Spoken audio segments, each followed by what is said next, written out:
going to go ahead and get started. My name is Corey. I am one of the program coordinators here with DailyX. We're so excited to be able to jump on in with Laura Allen tonight. We're going to be talking about permitted graywater systems and your home. We're so excited to be able to collaborate tonight with Sonoma-Marin Saving Water Partnership and also Graywater Action.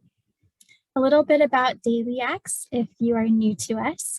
Our mission here is to create and inspire transformative action in order to create connected, equitable, and climate resilient communities. We do this through a three-pronged approach where we hope to really focus within our soil and swell out to our communities.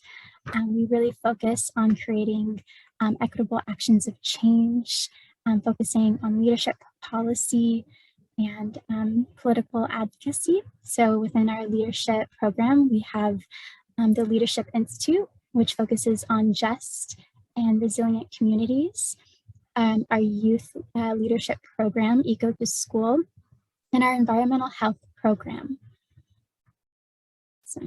And today we're going to be partnering with Sonoma-Marin Saving Water Partnership with Lauren, and I'm going to give her an opportunity to introduce herself. Great, thank you so much, Corey. Hi everyone, my name is Lauren Lum. I am a water use efficiency program specialist with Sonoma Water. And today I'm representing the Sonoma-Marin Saving Water Partnership. We are a partnership of 13 water utilities across Sonoma and Marin counties, and we are working together to provide programs and resources for water use efficiency. An example of one of the programs would be partnering with DailyX and Graywater Action to put on these webinars on graywater. We also have our website, savingwaterpartnership.org, where you can find drought tips for ways to save water during the drought and beyond, as well as a clearinghouse of information for all of the various rebates that are available. So if you're, for example, living in Sonoma and wondering what rebates are available to you, you can search on the Saving Water Partnership website for what's available in your area. And yeah, just a quick and brief overview of what we do. Thank you so much for having me, and looking forward to our presentation with Laura Allen. Thank you. Thank you so much, Lauren, for your introduction. I really appreciate it. Being able to collaborate and network with other partners within our community is really important. You know, the first way that we enjoy, let me try to get here. Awesome, is being able to connect with each other. So before we get started, these are just a few of the basic house rules. We'd love for you to continue to interact with one another within our chat box, as a few of you were doing. If you do have a question, we encourage you to please insert it in the Q&A and kind of get lost in the chat dialogue. But by the end of today's session, we're going to be answering all those questions within the Q&A. And for people that do message in the chat, make sure that it's set for everybody and not just the panelists, so that we're able to interact with each other. We also will be recording tonight's session, so if any of you are not able to save the full duration, do not panic or worry. We'll be sending a follow-up email with the recording, along with some of the resources that Laura is going to be sharing tonight as well. And without further ado, I would love to introduce Laura to all of you. Laura is one of the founding members of the Graywater Action Solutions, and has spent the last 20 years exploring low-tech water solutions. She has also authored the book, Water Wise Home: How to Conserve and Reuse Water in Your Home and Landscape, as well as Graywater Green Landscape. She leads workshops and classes on graywater harvesting, graywater reuse, and composting toilets. She works diligently on policy and codes for water reuse systems in the Western US. And it is without further ado that we are able to welcome Laura today. Thank you so much, Corey. Thanks for having me, and thank you everybody for coming tonight to hear about permitted graywater systems. If you could stop your screen share, and then I'll start my screen share. And for people who weren't at the other presentations, there's a lot of information about graywater, like general information that's true for all systems that I'm not going to talk about tonight. So I saw in the chat some of you are planning to go back and watch the other ones, and I encourage you to do that or look towards other resources so you can get the well-rounded view of graywater, which is this amazing resource, and there's lots of ways to do it. So I'm going to start my screen share, and then we'll get started. Let's see. And let me know, I'm just going to make sure my slides are advancing properly. So could you let me know if I'm moving forward? Great. And so we're lucky that everyone who lives in California is lucky because we do have graywater regulations, as do many states do allow graywater. I just wanted to start with kind of the big picture in our country. There's a lot of places that don't even have a definition for graywater. There's no pathway for people to have permitted systems, but California has had a pathway for a while. And all these blue states you see, just because they have an allowable kind of language, it doesn't mean you can actually easily get a permit. So tonight we're going to talk about California, just focusing in what systems require a permit, key protections in the code. We'll do some calculations, we'll do example permits, and then I'm going to share this concept called a standard plan. And I say California, I'm not saying Sonoma County, because graywater is regulated at the state level, and then there are sometimes counties usually don't make their own regulations, but they do interpret the state code, as do all the different cities. So I see people are calling in from various cities around Sonoma County and the Bay Area, and you're going to have a different experience going in to get a permit than other people on the call because you're in different jurisdictions. And so kind of the basic level is graywater legal? Yes, it is. You can get a permit. It's regulated in the state plumbing code. It's chapter 15, and this is where you'll go. I'm not going to do like tons of quoting from the code in tonight's presentation because it's very dense and it uses this really specific vocabulary that's not always accessible to many people, but I'm going to be interpreting what the code says for you and kind of giving you the digestible content that you'll need. And also I'll have some kind of sections from the code that you can go back and look. But if you want to read the code and if you're getting a permit, you should be familiar with the code because the person you're getting the permit from is going to be very familiar with it, or they'll look it up. If you're working with a builder, then you don't necessarily have to be reading the code, but you should be really aware of what you're required to do for your system. And I do want to give you just a little history. The graywater code in California has jumped around. In the past, it was in the appendix of a different department, then it got moved into the plumbing code in 2009. And that's when we being people who've worked with graywater for a while, we say it's been legal. And it was legal before, sort of, but it wasn't illegal enough in a way that the average person could get a permit. Since 2009, it has been, in theory, the average person can get a permit following the plumbing code. And you can see that it's moved different chapters over the last 10 years. And so I'm noting this because your local jurisdiction might be using a previous iteration of the code, and they're pretty similar, but just know that if they're showing you something from chapter 16, that's because they're using the 2013 version. You'll still see people using chapter 16A, which is from a while ago, but currently it's found in chapter 15 of the plumbing code. So getting a permit in California, there are kinds of systems that don't need a permit. The previous webinar was about the Longitude landscape system. That one does not need a permit. It's from your washing machine only. You're following guidelines. And then if you're in Santa Barbara County, which none of you are in, Santa Barbara County has made an allowance for one of the simplest graywater systems to also not require a permit. But basically everything else does. So any system where you're changing the plumbing, anytime you're adding an extra pump, or any system from a building that's over a single family. So if it's a duplex, you're in single family, or if you're just a one family home, but if you're in a building like a triplex or a quadplex or anything other than that, you do need a permit, even if you're just doing the laundry system. And so with most of these systems, I'm assuming that you guys are working in your single family home or your duplex, that style of house, not a bigger building. And so you need a permit because you're altering your plumbing and tapping in that way. So now you're going to be diverting gray water from your plumbing. So you have to have access to the plumbing. You have to be able to get below the showers and divert the water.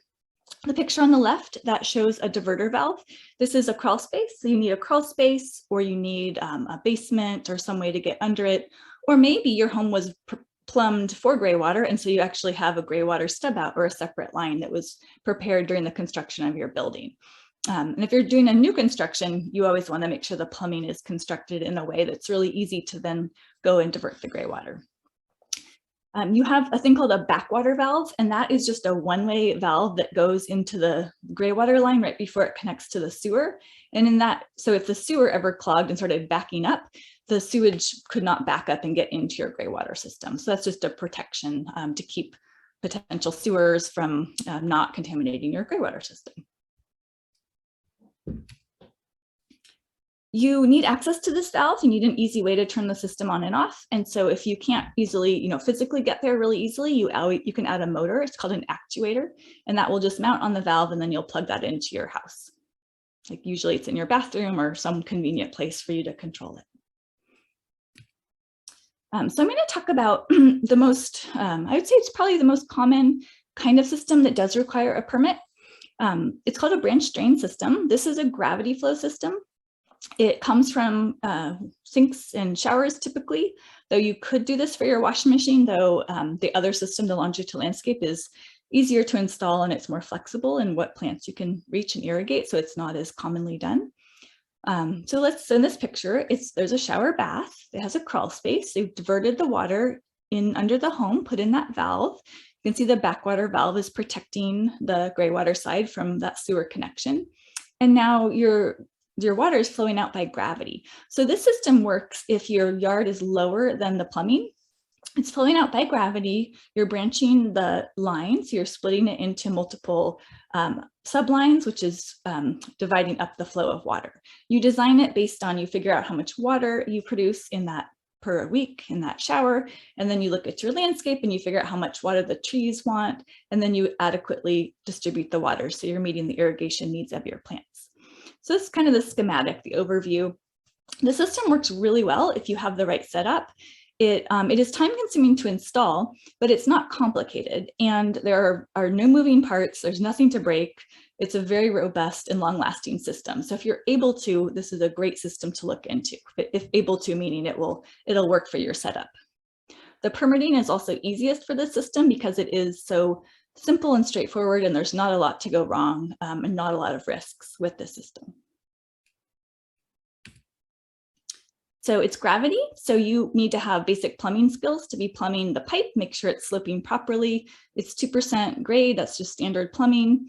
When you get to the splits, that's a place you keep that fitting level, and that way the water splits evenly, and then you have the rest of your system sloping down. This is kind of the most unique part of this system. It's a standard plumbing part, though it's not very common. It's called a double quarter bend or a twin 90 or a double L. I call it a flow splitter because it's splitting the flow of water. And that's what it looks like. It's just an ABS standard plastic fitting, and you run the gray water into it, and then it splits in half. So half the water goes out one side and half goes out the other. You can adapt it by making a little clean out in it. Sometimes if you're getting a permit, the regulators don't like you to modify the parts you're using. And so you might not be able to do that, but of course that would depend on your local regulator. And there's other ways to put clean outs in the system that doesn't modify the part. And here's kind of an example of how you might set this up. So this is a shower. It produces 140 gallons per week. And every time you're dividing the flow, it's going in half. And so you can see in this drawing, it's showing you that through these splits, each of these basins are getting 1/8 of the flow. And one is getting 1/4 of the flow, and then you figure out the fraction of the water. And so you can see, I'll start on the back, that hedge of bamboo is getting 70 gallons per week, but it's coming out in 4 different locations. And that's important to spread out the water so your basins don't need maintenance as frequently. It helps to prevent clogging of the landscape and prevent potential pooling of gray water, which is not allowed. So it's spreading out in 4 locations. It's going to that bamboo hedge. And then that bigger tree, that gets 1/4 of the flow, so that's 35 gallons per week, and then those two smaller trees are getting 18 gallons per week. So you can see how it can go to a few locations. This one is going to 1, 2, 3, 4, 5, 6, 7. And I would say you don't really want to go farther than 8ths. It can get really challenging to get the whole thing working properly if you try to split it up more than 8ths. So after 8ths would come 16ths.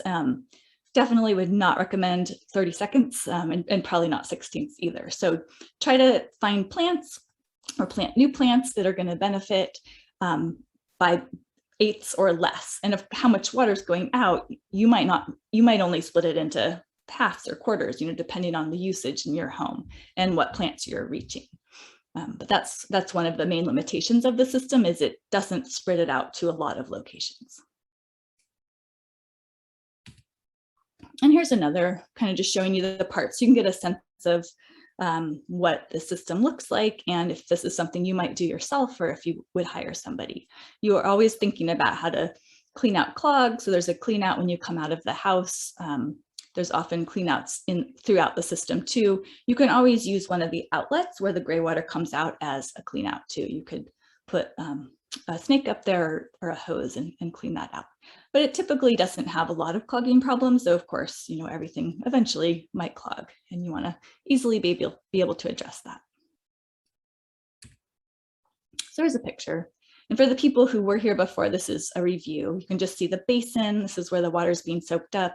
It's full of the wood chips. That's the filter. It catches all the lint and debris in the gray water, allows it to soak freely into the soil. The plants are planted adjacent to it, and then their roots will access that water. The basin will fill up to the top, that green lid. That's where you can access it. So that lid will open. There's nothing on the bottom. The water just flows freely through the air. That prevents clogging. It goes through the wood chips, that's the filter, and it can spread out into that basin. This picture is in San Francisco, so it's very sandy soil, so it's a small basin. If you're in, much of Sonoma County has clay, so if you're in clay soils, your basin will be bigger because clay soils infiltrate slower. And I'm going to talk more about how to size your basins in a little bit. So the other kind of system I'm going to talk about is a simple pump system. And so if you have any type of additional pump, that automatically triggers a permit. Just to overview the simplest pump system, you do have to divert the water, so you need access to your drainage plumbing. You put in your diverter valve, you run the gray water into this tank. It's small, it's usually about 30 to 50 gallons. It's called a surge tank. It's not storing gray water, it's just collecting it temporarily and then pumping it all out. Legally, you can only collect it for 24 hours. So you want to size it so it's going to empty at least once a day. There's an overflow going back to the sewer that has a backwater valve on it, again, to protect the tank from a potential sewer backup. There, you need to have some kind of vent to let air out of your tank. You need to have a place to plug in the pump. It just plugs into an outlet somewhere, and then you pump out into your landscape. Here's a picture. This one is in a basement. This one is outside the home. This is a common situation. If you have a small crawl space, you can get the pipes out, but there's nowhere to put the tank, so you have to bury it near the home. So you can see there's a lot of reconfiguring of the plumbing. This could be a do-it-yourself project, but you can see there's a lot of plumbing work. So if that's a skill that you don't have, you would definitely want to get professional help to make sure that all this is flowing properly. And this also will be inspected, so all the plumbing will need to be done up to snuff. Here's one in the crawl space. And then here's another one. So some people have a basement, and they might have a basement fixture or a basement laundry system, and they need to pump out of the basement. So this is a product called a SaniFlow, and this is a really super easy installation. It's just a very small unit that's designed for people who have to pump out of their basements. And if you need to do this for your laundry system, this does trigger a plumbing permit, but you can, the actual installation is quite simple because this is all pre-packaged, and you just run it into this little unit and then it pumps it out. And then you'll be doing the conventional like laundry to landscape irrigation side. Just one example, if people are interested in pump system, there's a lot of pumps out there. This one is totally suitable. There's lots of suitable pumps. but I wanted to give you one brand. And there is a big long list in the code of, if you have a tank, the requirements, and it's pretty straightforward, being watertight, being durable, being vented, being sealed against vermin, having an access for removing the pump or potential cleaning. You have to label it, gray water system, caution, unsafe water, overflow, kind of basic stuff like that. And then for any of your pump systems, the simplest way to use the water is you're sending the water out through the system like the laundry to landscape. It's 1-inch tubing, it's 1/2-inch outlets. The filtration happens in the landscape in the mulch by your plants in your mulch basins. There are other pump systems that would need a permit too that do filter the water. I saw someone mention Hydroloop, which is a system that sends the water indoors that they're trying to launch in the US. I don't think it's been installed in the US yet, but they're coming from, from Europe. So there's definitely these manufactured systems that are made to do filtered gray water through drip or for indoor. And those of course need a permit too. The specific questions that your agency will want to see are going to be a bit different. So I'm going to start with kind of the basic stuff that you'll have to show any agency anywhere pretty much for all systems. And then I can give you the best knowledge I have for a more complex system. But that, again, it just varies so much who you're talking to and where you live, that it's hard to answer in a general way. So I'm going to start by who enforces the code. So in the code, it says the authority having jurisdiction or the enforcing agency. And who this is up to some interpretation based on your local regulators. Typically, can you advance? There, typically it's the building department. They'll want a plumbing permit. So pretty much everywhere, the building department is going to feel like they're the authority having jurisdiction. The Graywater code is in their plumbing code. They should give the permit, which I agree with. That's pretty straightforward.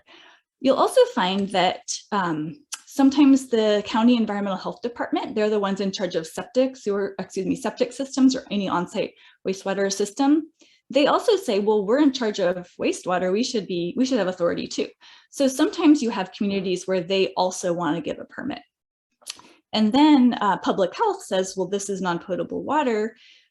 People are using it. This is a potential health risk if it's not been done properly. We want to be in charge too. We want to be the authority having jurisdiction too.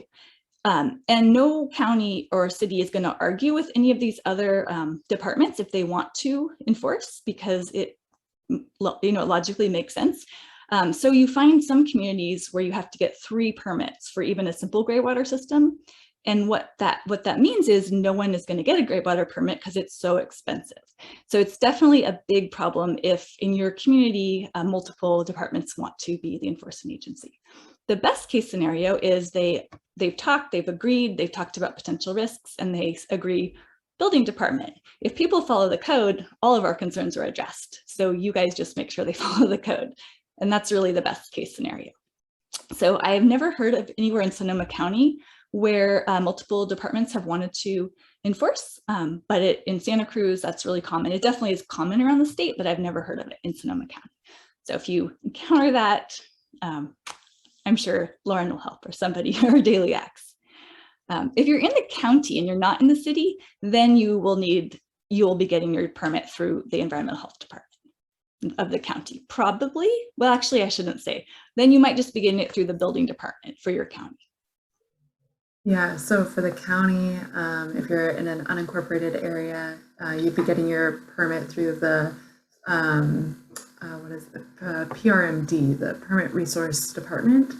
And then for Sonoma County folks, we do the only regulation where you'd have to get a permit is through your building department. So you don't have to go through county environmental health or public health. Great.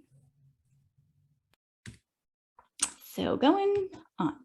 So now you want to ask yourself, should you build the system yourself or hire someone? And if you're a homeowner, you can get the permit and you can do the work yourself. That's definitely allowed. So you can do this if you can do it, like technically or competently do the system. So you can get your own permit, you can do the work yourself. If you want to hire somebody, who you're going to hire is a landscape contractor. So you have to hire a contractor because this system is going to cost more than $500. I mean, I shouldn't say that. If your system costs less than $500, you can hire a handy person. If it costs more, you're going into California contract law and you have to hire a contractor. The most kind of suitable contractor is a landscape contractor because most of your system is in the landscape. They often work in partnership with the plumber because sometimes there's major plumbing rerouting. Sometimes it's really simple, just a little put in that valve, but there is plumbing work involved. So look to a landscape contractor who's trained in Graywater. And plumbing contractors also, if you're doing an indoor system, like for the person considering HydroLoop, that's all indoors. So that would be like a plumbing contractor would be involved in that system, not a landscape contractor. A general contractor, if 3 trades are employed, could also be a Graywater installer. You're doing a little plumbing, there's some landscape contracting, you might do a little wiring to put in that actuator. So general contractors also fit into this. And then lastly, there's a general engineering contractor, a specific kind that also can install Graywater systems. So it's really, this was a little bit of a challenging talk to prepare because I'm not sure where you're all going with this, and the code is just very dense. There's so many details. So I hope that I'm kind of hitting the mark of being broad, but also specific enough. So if people want to type in questions, things like that, either slow me down or speed me up, please do, because I'm not sure what's going to be useful to you. But I'm going to start with some general protections in the code. So the first thing is protecting human health. Graywater is not potable if you do it wrong. If you get it mixed into drinking water, that's a health risk for sure. So the code, it prevents human contact with this non-potable source. It prevents pooling. You don't want puddles of Graywater, someone could contact it. Pooling also can breed mosquitoes. That's called a vector. You don't want that. So there's all these ways that the code is just basically protecting human health in really simple and important ways.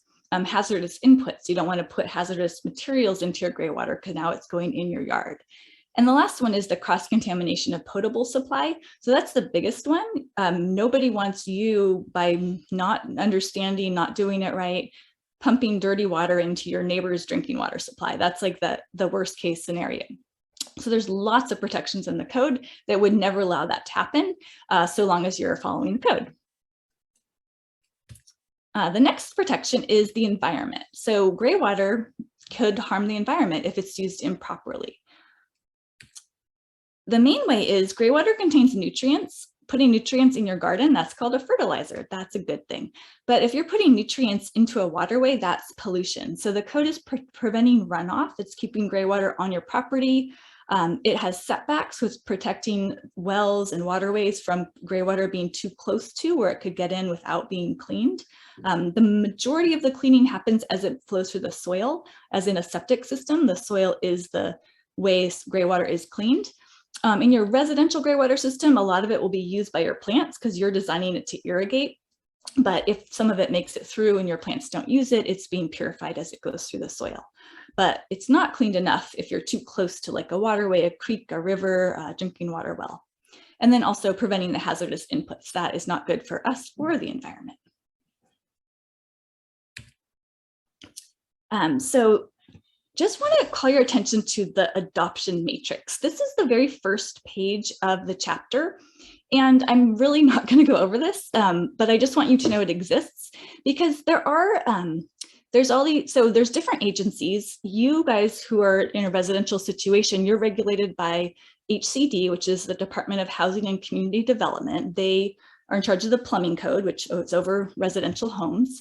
And they haven't adopted the entire chapter. So if you look at that little HCD, HCD1 is like a house. So you're in that HCD1 column. And if you go down there, the X is for adopt entire chapter as amended. And then there's the X, there's a little X for all the sections of the code they have adopted. And I just want to point to one that sometimes causes there's a misinterpretation and it can cause an issue. In 1501.1.11.2.4, that's not adopted by HCD1. And that section of the code says that your system has to have an annual inspection. So if somebody were to just open up the Graywater code and start reading, they would read the section that says an annual inspection is required. And they might say, oh no. And if you're a building official and you don't look at all these details. I mean, their book is giant. They might not check this out in detail. They might say, oh, these systems have to be, they have to have an annual inspection. Or if your contractor reads that, they might think that. And it hasn't been adopted, so it's not applicable. I just want you to call your attention to that in case you ever come into a situation where somebody didn't notice that and is asking you to do something that you're not required to do. Okay, so back to some general stuff. These are requirements for any graywater system in the code, so it's kind of the first section. You have to design your system with a diverter valve, so a way to send the water back. You can't put in like poopy diapers, so if you are doing a laundry system, you can do a laundry system, but if you're going to wash poopy diapers, you have to turn it off. No hazardous chemicals, so that's where the code is directing you to manage your inputs. There's no spray irrigation allowed, no ponding, no pooling, no runoff. Your outlet where the gray water comes out has a 2-inch cover. That's to prevent contact. You have to have a maintenance manual. So that's to help keep that education throughout the life of the building. So if you move, if you sell your home, the next person inherits a gray water system, and they also need to inherit good instructions so they can make sure it works properly. And then your system can't be connected to any potable supply without adequate protection. That's a really important one. And this only comes into play with the more, the systems that have filters or indoor systems where they are using potable water to backflush filters or to make up water if it runs out of gray water. So it's not really applicable to the branch drain. Well, it's not at all applicable to the branch drain. And the simple pump system doesn't have any connection either. So in the code, there are a couple of types of systems. There's the washing machine system that doesn't need the permit. I talked about that. And then in the code, the language they use, it's called a simple system. So basically, simple system just means any system under 250 gallons per day from any gray water source. And it does need a permit unless you live in Santa Cruz County. And then the complex systems, this just means it's over 250 gallons a day. It's not actually any different other than the flow of the water. So if you're looking in the code, you're going to notice these terms. The code also talks about the minimum water quality. So if you're doing gray water for irrigation, you don't need any water. There's no minimum water quality requirements. You don't have to treat the water. You do, of course, have to think about filtration for clogging. We use the mulch in the landscape that prevents clogging of the soil, but it's a very low maintenance type of system, and it works really well. If you're going to do an indoor system, or you want to do, something, anything indoor, you do have to manage the water quality, and you have to treat it to NSF 350 standards. So that's a certification. So you would need to be purchasing a system or working with an engineer. It's kind of a whole other world, and they do have water quality requirements. So I'm going to go back to the diverter valve just for a minute. There is really specific, there's a very specific location you have to put it, which is part of the code, as well as making sure your system functions really well. It has to be accessible, indicate direction of flow. It's downstream of traps and vents. And then you have to have the backwater valve anytime your drain is subject to backflow, and it has to be installed before you connect into the building sewer, and it has to be accessible. So those are just kind of basic stuff about where you put it. I'm going to skip this one. I won't. I already talked about how you can't have unprotected connection to water supply. So this is only for the indoor systems or systems that have makeup water. There's 2 ways that you can protect the water, and what's allowed depends on your jurisdiction. They might want you to have an air gap. They might allow you to use an RP valve, but it depends on where you're at. And that's only for people doing the filtered systems with makeup water or indoor. So now there's a bunch of the code that is designed to prevent groundwater contamination. Well, I shouldn't say a bunch, there's several parts that want to make sure that you don't put your gray water too close to the groundwater. So you can't discharge if you have, you need to have at least 3 feet separation between the top of the soil and where the groundwater is. And if you don't know exactly where the groundwater is, that can be hard to prove. You're at least 3 feet away. The code does allow you to just dig a 3-foot hole to show that there is no water seeping into your hole. So that can be, if your regulator wants proof, you can show that by actually physically, it's like a physical proof. Or maybe you have information about groundwater in the area, but it would kind of depend on what they want to see. But the code does call out you can show this by a test hole. In the winter, maybe you have high groundwater in the winter, you would need to shut off your system to make sure you're not using it when it's too wet.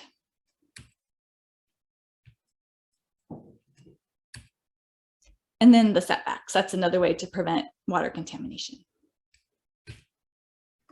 So now we're going to get into some calculations, and the calculations in the code are designed to prevent pooling and runoff. So there's a kind of a bunch of, there's like a series of calculations that you do, and the overall like reason to doing this is to make sure you size your system properly so you don't put too much gray water in too small of a location.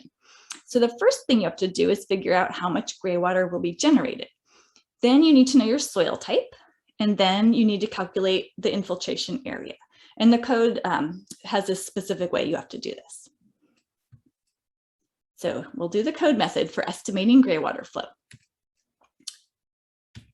So the code gives you 3 options. It says you can use water use records, like your actual house, how much water you use, local numbers for daily per person interior use, or the code procedure. I have never seen anyone do 1 or 2 or allow 1 or 2 to be done. It's always the code procedure. So if you're getting a permit, just be prepared to just go straight to number 3, the code procedure. And just to remind you, gray water has to be discharged daily. And not all water has to be used. You can divert excess to the sewer. So if you find out you produce a lot of water, you don't have to use it all. Though this is typically not an issue in a residential gray water system. Okay, so here's the code number. So you need to know the number of occupants, and that's based on bedroom. So the first, if it's a 1-bedroom house, that has 2 people. Any additional bedroom, you add a person. This has nothing to do with how many people actually live in the house. It's just the stated bedrooms, like your listing of your house. Is it listed as a 2-bedroom or a 3-bedroom or a 4-bedroom? And then you find the occupants. Then to estimate the gray water flows, the code says showers, baths, and wash basins are 25 gallons per day per person. And laundry is 15 gallons per day per person. And you might be thinking, well, I'm giving you a lot of info. If I let you pause for a minute, you might be thinking, I have a really efficient laundry machine. It only puts out 12 gallons per day. Does the code think that I'm going to do more than a load of laundry every single day, every single person in my house? And that is, yes, what the code is saying. These numbers are extremely outdated and they create a very enlarged, kind of unrealistic situation. But this is what we have right now. Hopefully soon we won't, because they're super old numbers. So basically you just multiply how many occupants by the numbers they give you, and that's how much gray water. So we're going to do a couple. I'm going to skip this example because we have a couple examples below. And just to note that these numbers are, super outdated, like I mentioned. And there is a great new study that was done a couple years ago that has found that, wow, we've gone down a lot in our average usage. And so hopefully with, it usually takes a couple of code cycles to get these changes in place, but hopefully in a very near code cycle, this will get updated to match the kind of 2020, whenever it'll be, new code that comes out. The flow rates are quite different than they were in the late 90s. So according to the code, how much laundry gray water is produced from the people in a 3-bedroom house? So 3-bedroom home, that's going to have 4 people. And then you multiply it by the laundry. And then what about from the shower of 1 person living in a 4-bedroom house? So 4-bedroom house, that's got 5 people. You multiply that by the 25 gallons. So you can see that these numbers, especially when you get like 1 person in a 4-bedroom house, is very unrealistic. And the important thing about this that is important to consider is that if that 1 person moves or sells their home, they have a 4-bedroom house, so a lot more people might move in. So the system should be sized to accommodate the home, not necessarily the person living in there right now. So that's good. The challenge is that you don't want to design your irrigation based on the code numbers. So I'll show you a quick example of that. So let's say a 3-bedroom home, this is the code. From the shower, you produces 100 gallons per day. That's what you'd be putting on your permit application. And now let's think about our plants for a minute. I'm not really going to talk about plants in this talk, but I want you to think about it. So weekly, that would be 700 gallons. So if we did our calculations that you learned about in the last week's webinar, you'd find out that one apple tree needs about 32 gallons per week. And so the system could irrigate about 20 trees. And you might be thinking, wow, I can irrigate like this whole little orchard I planted. But don't think that yet, because you actually have to do your actual estimates. So let's say we want to find out what the real production is. This is interviewing the people who live in the home, interviewing yourself and your family, and finding out how much gray water you produce. Let's say there were 2 people in this house, and they actually were very water efficient. They had efficient fixtures on their shower heads, and they didn't take long showers. They produced 20 gallons a day together. So that weekly would be 140 gallons. How many trees could they water? So that could only irrigate about 4 or 5 trees. So you do need to do this code method because that's for your permit. You also need to do the real method, like real being how much water you're truly producing, because that's what your plants are going to get. So these kind of go in tandem, but they're really disconnected from each other, though they're going to both influence your design. So I hope that is clear. So now we're going to stick with the code production now, because we have to use this to size our basins. So this is for the permit. If you're doing the laundry system, you don't have to do any of this. You only use the real numbers, like how much you really produce in your home, to accommodate your plants, and you size your basins accordingly. For the code, you're sizing your basins based on the code procedure. There is a table in the code, and it has different soil types. You have to know what soil type it is. And this is another kind of point of challenge. It can be getting a permit, is the inspector or whoever's giving you the permit, they have to feel confident that you've identified the soil type properly. Some of them accept a site-based test. It's with 5 minutes of training, all of you could assess your soil. It's not hard at all. You just need a little chart, some water, 1 page of instructions. It's really simple. So you definitely can find out what soil type you have, but the local inspector might not accept that. I don't know that. Sometimes they do, no problem. Sometimes they don't. Sometimes you can mail your soil in. There's a pretty low cost test. It's called a soil textures test. I believe it's like $25. It's really not very much. So if your jurisdiction wants some kind of official something to show soil type, you could use that. That would be the next best thing. But if they want you to use like a soil engineer, that's really expensive. And so that's really not feasible for most people. So we want to have cities give affordable options, like either a site-based test or a mail-in test, because both of those are very accessible to people. So now we know our soil type. So let's say we have sandy loam. This is the example there. This chart is a little bit confusing, and it just is. It's in the code, and you have to work with it, and as well as your regulators, they work with this. But there's two sides of the chart, and the first column is just if you happen to make exactly 100 gallons. Sometimes you don't, so you usually are using the second column. And with the second column, you just divide by that coefficient, and that's going to give you your square foot. So with the example, that's 60 gallons in sandy loam. So you put 60 gallons, you divide by the coefficient, which is 2.5, and that gives you your square feet. Is that making sense? Okay. You only have to do this if you personally are filling out your permit. If you're working with someone, they have to do it. So if you're not planning to do this yourself, you can just kind of sit back for a minute and ignore this chart. But that's what you have to do for your permit.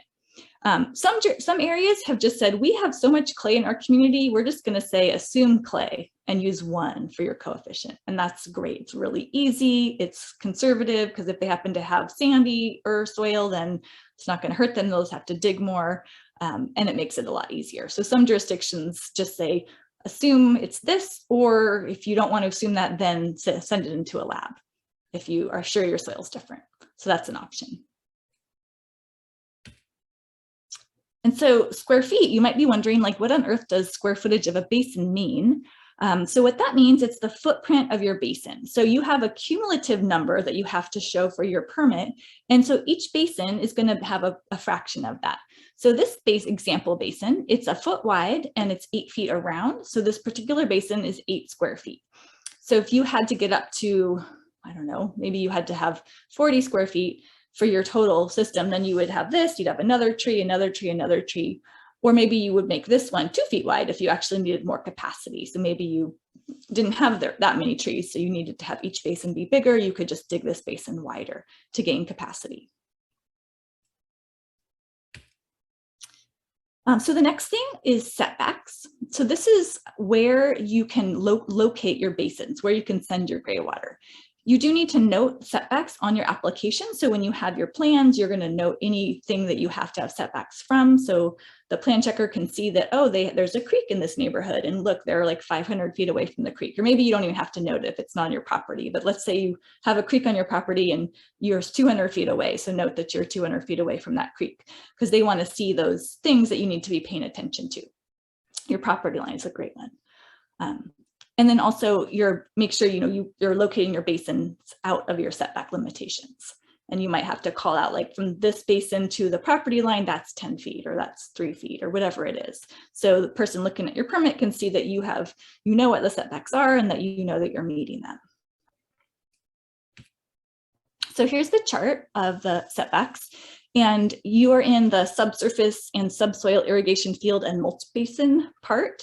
So that's the one you're looking down, and there's several of the superscripts. So you need to notice those, like the building structures, the property line one. The property line one is often used. That's 5 feet, except the superscript 8 says the distance shall be permitted to be reduced to 1.5 feet for drip and mulch basin irrigation systems. So you want to be very familiar with this chart. And sometimes the inspector might just glance at it and say, you're supposed to be 5 feet, and look, you're only 2 feet. So you have to say, yes, that's true. And because of, I'm doing a mulch basin system, so I actually can reduce to 1.5 feet. So it's good to be familiar with these details, because your inspector, they may not notice, because again, they have their code, the codes that they're responsible to know are vast, and this is very minute. Something else, graywater systems have to be marked a certain way. If they're pressurized, so the gravity flow systems don't have to be marked, but any pressurized system has to be marked every 5 feet. And graywater distribution upstream of connection to irrigation has to say caution on potable graywater, do not drink. And that means if you're running like graywater into your crawl space before you get into the landscape, that's where you're irrigating. Sometimes you get a jurisdiction that just kind of asks for some slightly unreasonable things, like the city of Los Angeles, for some unknown to anyone reason, ask people to label all of their buried pipe. So this is pipe that's usually used for sewage. This is drainage plumbing. It's buried, and they want you to label it. So it's almost comical, because like what is someone going to do if they don't know that's graywater? They're going to think it's sewage. They're not going to like tap into it for drinking. But the code doesn't say you have to do that. But sometimes jurisdictions will, for their comfort, for whatever reason, they'll ask for something more. You do have to label above ground piping. So I'm going to show you some examples from permits. In the code, you need to have a site plan. It can be hand-drawn, it can be computer-drawn. It needs to show all of these things that I've been talking about, like the setbacks, the size of your basins, make sure you're cumulatively accommodating enough of the water. It should show where things are located. Some jurisdictions it doesn't have to be like perfectly to scale, so it can generally show what's happening. Others might want you to show more to scale, and that does vary on who you're talking to. Just the picture on the left, this is a hand-drawn system that was accepted. These are all from real permits, accepted graywater permits from either the Bay Area or from Los Angeles area. So you can see the picture on the left is very simple. Again, it's hand-drawn, but it's showing how the water's flowing, where the basins are, how the distance to the property lines. I don't think there's anything else that needed to be shown for setbacks.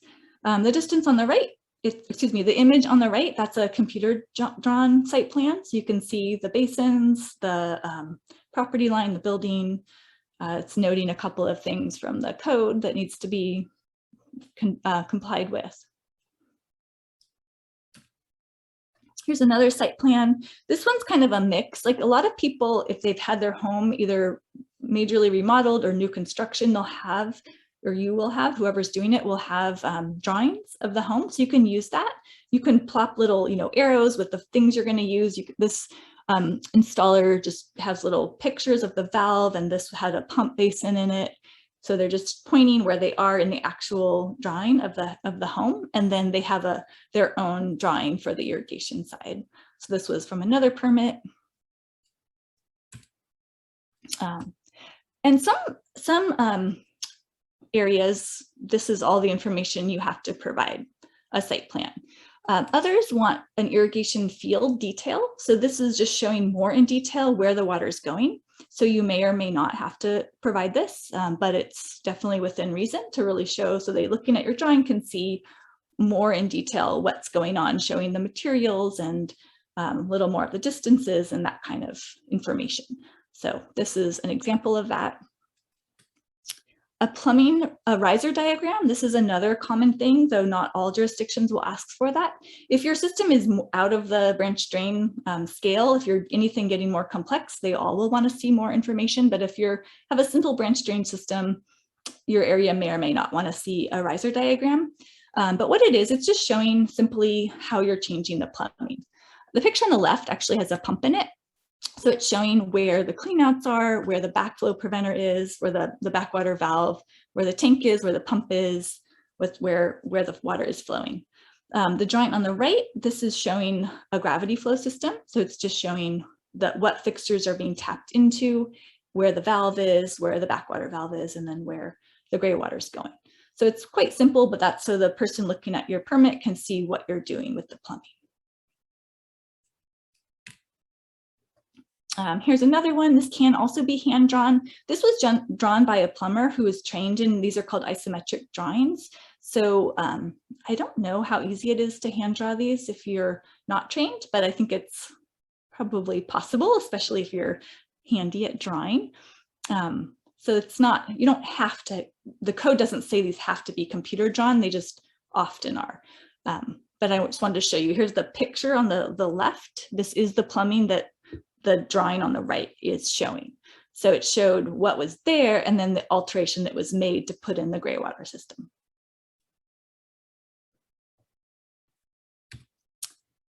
And here, this is the same system, the same permit for the same system. This was the site plan that was showing where the gray water is flowing, the basins. You can see there's a little sizing showing the size of all the basins on the site plan. So you can show that cumulatively the basins add up to what they're supposed to, and showing where the water's flowing. And this is a little blurry, but the setbacks are also noted on this.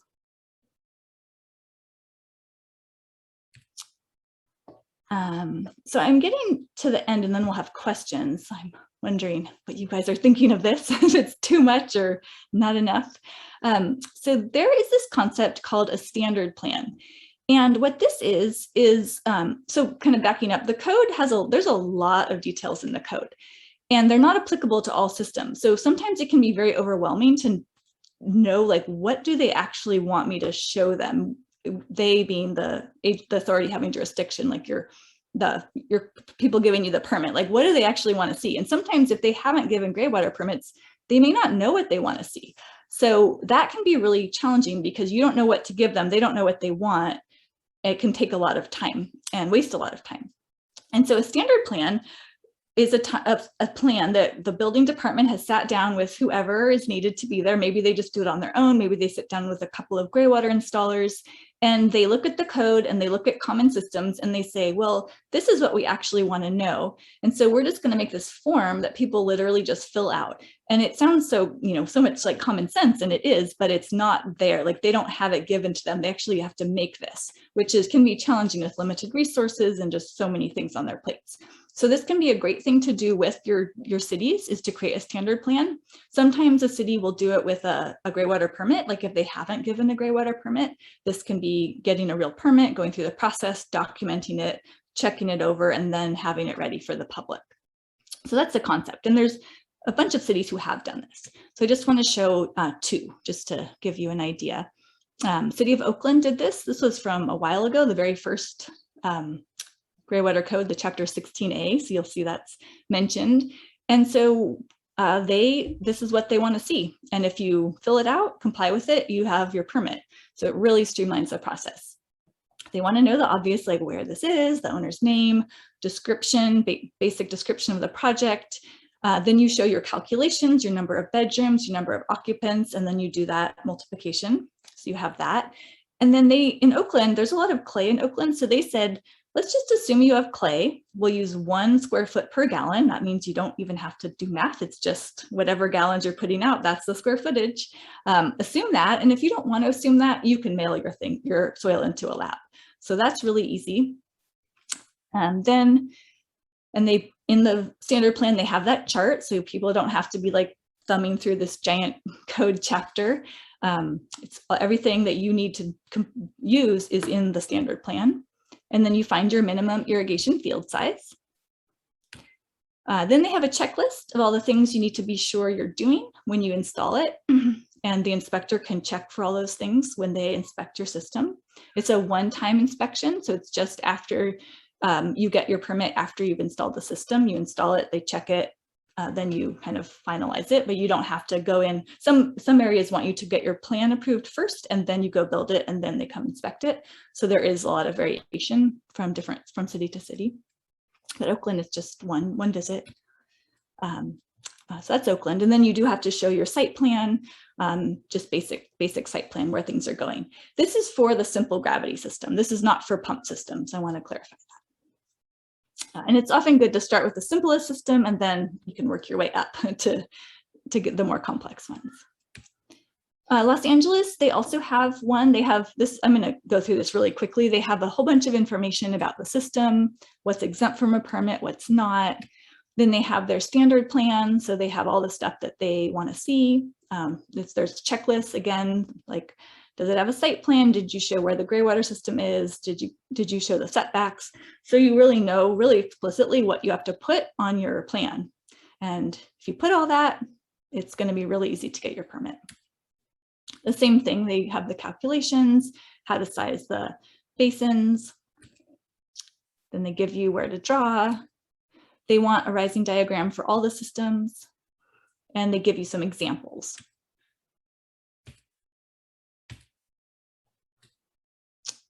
And just ending, the maintenance and inspection.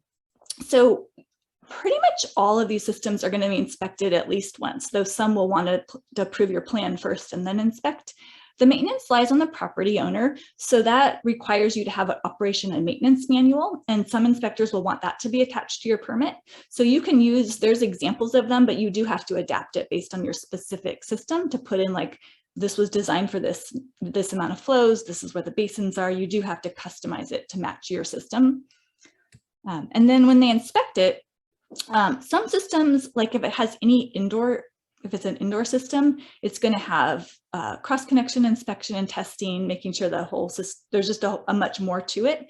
For the other systems that are just going outdoor, they want to see the water flowing. They want to see seams and joints are exposed. Sometimes they'll allow you to bury straight lines of pipe. You do want to ask about that ahead of time. They're going to check to make sure everything is, watertight that's supposed to be watertight, and that everything kind of flows out. Sometimes they won't inspect under the house. Sometimes they want to see a picture. Sometimes they will crawl under there. There's a lot of variation on what actually happens in the inspection, but usually they just for sure want to see the water flowing through the system. And I'm going to stop there for questions and comments.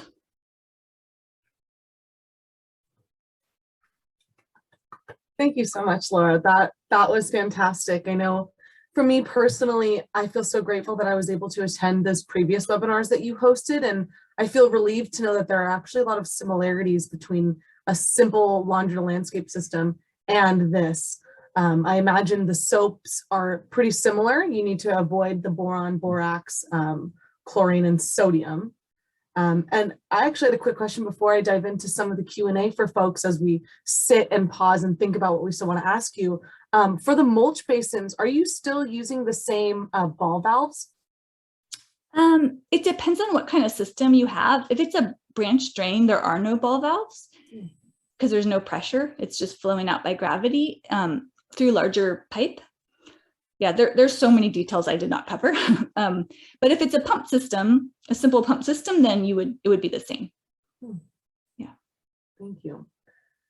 We have a couple of questions between the chat and the Q&A about this HydroLoop system.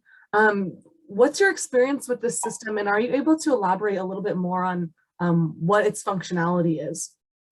Sure. HydroLoop is a company from the Netherlands who are opening up in the US. So they have a US office. They don't have any installations yet in the US.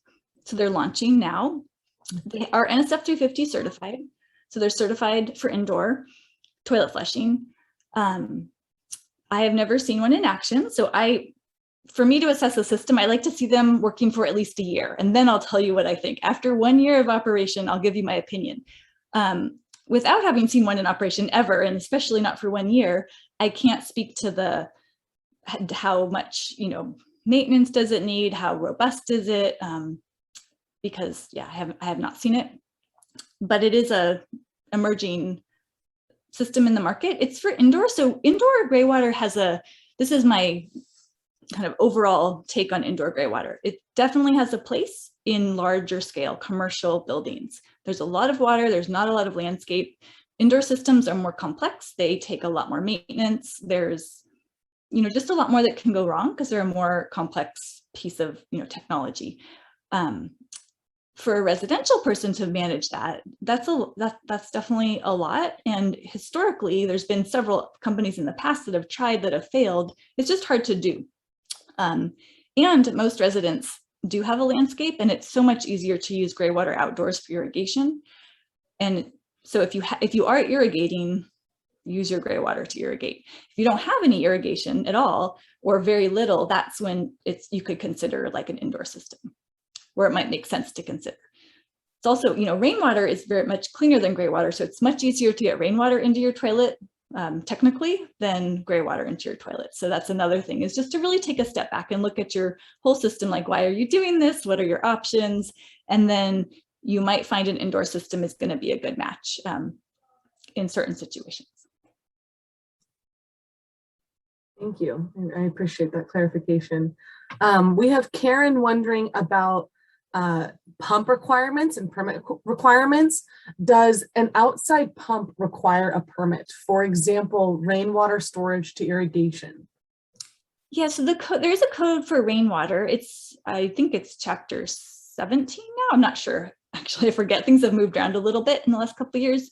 And if your system is under 5,000 gallons and it's a stable tank, you don't need a permit as long as you're not adding a pump to it. So once you add a pump to it and you're pressurizing non-potable water, you do need a permit.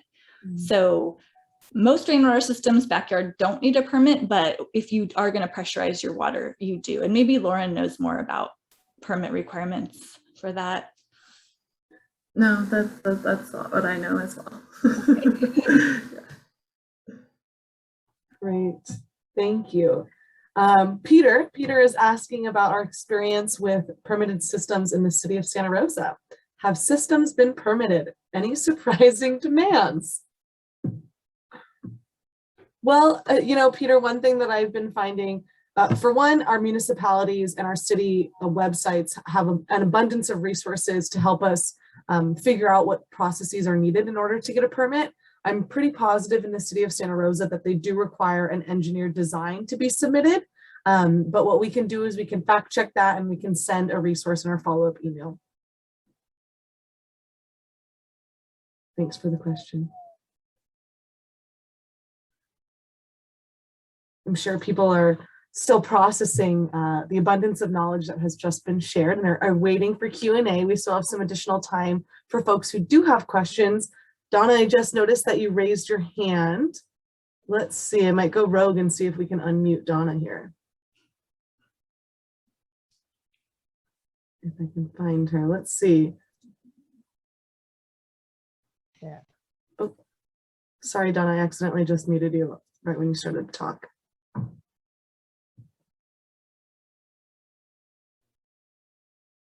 If you want to unmute yourself. Okay, there you go. Okay, great.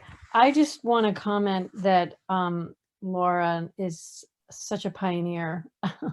Even though it's been possible to do these for a while now, I just, I'd be curious just of a little bit of your story, Laura, like, how did you get into this? You're so professional, you're so detail oriented, and you're really demystifying it for all of us. So I'm so grateful. You know, it's not as daunting knowing that somebody like you has figured a lot of this out. So thank you. Thank you so much for those kind words. I appreciate that. When I started doing Graywater, it was in 1999, and there wasn't really a legal pathway. So all of my systems were pre-legal, but it just made so much sense. Like, why are we wasting this water? I didn't know anything about building codes. I was taking a plumbing class, and I lived in Oakland, and my plumbing teacher was also an inspector for the city of Oakland. And he was like kind of horrified. I'd be like, raise my hand and ask these questions. And he's like, what are you doing? Like, no, you can't do that. And it ended up being the beginning of a long friendship. So we've collaborated now. But at the beginning, he was like, no, don't even talk to me. I'm an inspector. This is all illegal.